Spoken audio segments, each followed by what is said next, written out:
কেকটা কিন্তু খুব সুন্দর হয়েছে, আর দেখুন কত নরম তুলতুলে হয়েছে। হ্যালো গাইস, এখানে আজকে আমি চকলেটি কেক বানানোর জন্য যা যা উপকরণ লাগে সবগুলো আমি নিয়ে নিয়েছি। আর এখানে নিয়েছি একটা গামলা, তো গামলাতে ব্যাটারটাকে তৈরি করে নেব।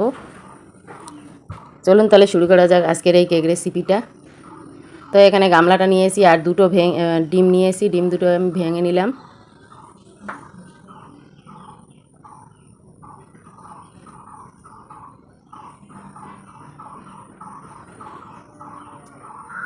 ডিম দুটো ভাঙা হয়ে গেছে, এখন ডিমটাকে ভালো করে ফেটিয়ে নেব। যতক্ষণ না ফেনাটা বার হয় ততক্ষণ ডিমটাকে এইভাবে আমি মিক্সড করে নিয়ে নেব। তো এখন ফেনাটা বার হয়েছে একটু, তো এখন দিয়ে দেবো হাতা দিয়ে 1 হাতা চিনি।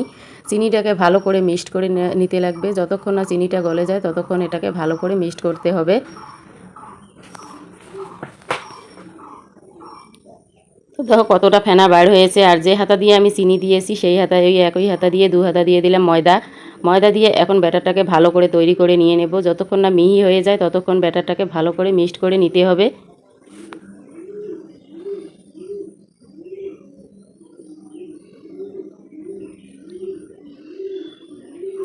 ব্যাটারটাকে এইভাবে আমি তৈরি করে নিয়ে নিলাম। দেখো এইভাবে ব্যাটারটা একটু ঘন না পাতলা না, এইভাবে তৈরি করে নিতে হবে। তো এদিকে নিয়েছি হালকা কুসুম দুধ 1 কাপের মতো নিয়ে, এখন দিয়ে দিলাম বেকিং পাউডার। বেকিং পাউডার দিয়ে দুধটার সঙ্গে মিক্সড করে নিয়ে নেব। তো গরম দুধ দিয়েছি তাই ফেনাটা বার হয়েছে, বেকিং পাউডারটা অনেকটা ফুলে গিয়েছে।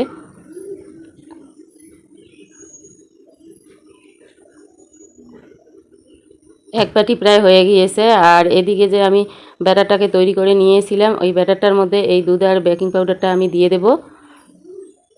দেখো কতগুলো হয়ে গেছে। দিয়ে এখন ব্যাটারটার সঙ্গে সম্পূর্ণটাকে মিক্সড করে নিয়ে নেব। এখন মিক্সড করা হয়ে গেছে, এইরকম হয়ে গেছে ব্যাটারটা, একটু পাতলা হয়েছে। আর এদিকে এই হাতা দিয়ে 1 হাতা দিয়ে দিলাম সাদা অয়েল। তেলটাকে ভালো করে মিক্সড করে নিতে হবে, তো আমি তেলটাকে মিক্সড করে নিয়ে নিলাম। আর চকলেটি কেক বানাবো তাই আমি নিয়েছি এখানে কোকো পাউডার। কোকো পাউডারটা দিয়ে এখন ভালো করে ব্যাটারটাকে মিক্সড করতে হবে। কোকো পাউডারটা যতক্ষণ গুঁড়ি গুঁড়ি ভাবটা মিক্সড হয়ে না যায় ততক্ষণ এটাকে ভালো করে ব্যাটারটাকে তৈরি করে নিতে হবে। তো ব্যাটারটা এখন তৈরি হয়ে গেছে। আর আজকের আমার কেক রেসিপিটা যদি আপনাদেরকে ভালো লাগে, লাইক শেয়ার সাবস্ক্রাইব অবশ্যই করবেন আর কমেন্ট করতে ভুলবেন না। তো ব্যাটারটা তৈরি হয়ে গেছে। আর এদিকে নিয়েছি একটা বাটি সিলভারের বাটিটাতে কেক ভালো হয় তাই সিলভারের বাটিটা নিয়েছি। আর এখানে একটু পেপার কেটে নিয়েছি সিলভারের বাটির নিচটার সাইজ করে। আর এখন আমি তেলটা ভালো করে বাটিটার গায়ে লাগিয়ে নিচ্ছি। এখন পেপারটা লাগানোর জন্য একটু তেল দিয়ে দিলাম পেপারে, দিয়ে এখন পেপারটাতে সম্পূর্ণটাতে তেল লাগিয়ে নিতে হবে। হাত দিয়ে এভাবে তেলটা আমি পেপারটাতে লাগিয়ে নিলাম।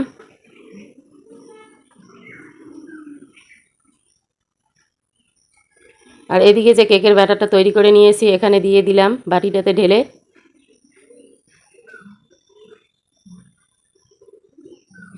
এখন বাটিটায় হালকা ট্যাপ করে দিতে হবে। ট্যাপ করে দিয়ে নিলাম। আর একটু কাঠবাদাম আর কাজু বাদাম গুঁড়ো করে নিয়েছি, তো দেখার সৌন্দর্যের জন্য এখন দিয়ে দিলাম সবগুলো কাজু বাদাম আর কাঠবাদামের গুঁড়োটা। দিয়ে চুলায় কড়াই বসিয়ে দিয়েছি, কড়াইটা একটু গরম করে নিয়েছি, নিয়ে একটা স্ট্যান্ডের উপরে এই বাটিটা বসিয়ে দিলাম। একটা ঢাকনা দিয়ে এটাকে 30 মিনিটের মতো জাল করতে হবে।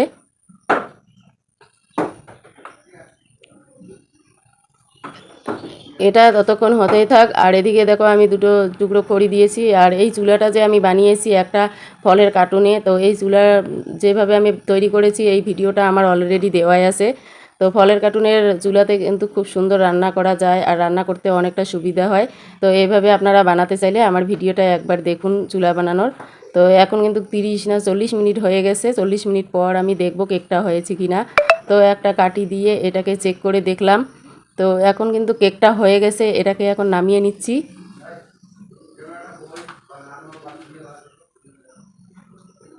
কেকটা কিন্তু দারুণ হয়েছে, খুব সুন্দর লাগছে দেখতে, কালারটা খুব সুন্দর এসেছে। আর চারদিকটা আমি কেটে দিলাম, কেটে দিয়ে এটাকে একটা থালাটা দিয়ে উপরে ঢাকনা দিয়ে এটাকে উল্টে দিয়ে এটাকে নামিয়ে নিচ্ছি। তো এইভাবে আমি নামিয়ে নিলাম। আর বাটিটা এখন গরমে আছে, তো খুন্তি দিয়ে এটাকে তুলে নিলাম। আর পেপারটা দিয়েছি না, এটা একটু পোড়াও লাগেনি।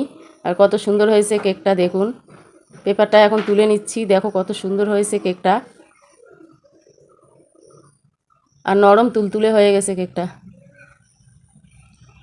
তো একটু আপনাদেরকে ভেঙে দেখাবো কেকটা কেমন হয়েছে, নরম হয়েছে কি না। তো এক সাইডটা আমি একটু ভেঙে দেখালাম, দেখো আমি হাত দিয়ে দেখাচ্ছি কতটা নরম হয়েছে।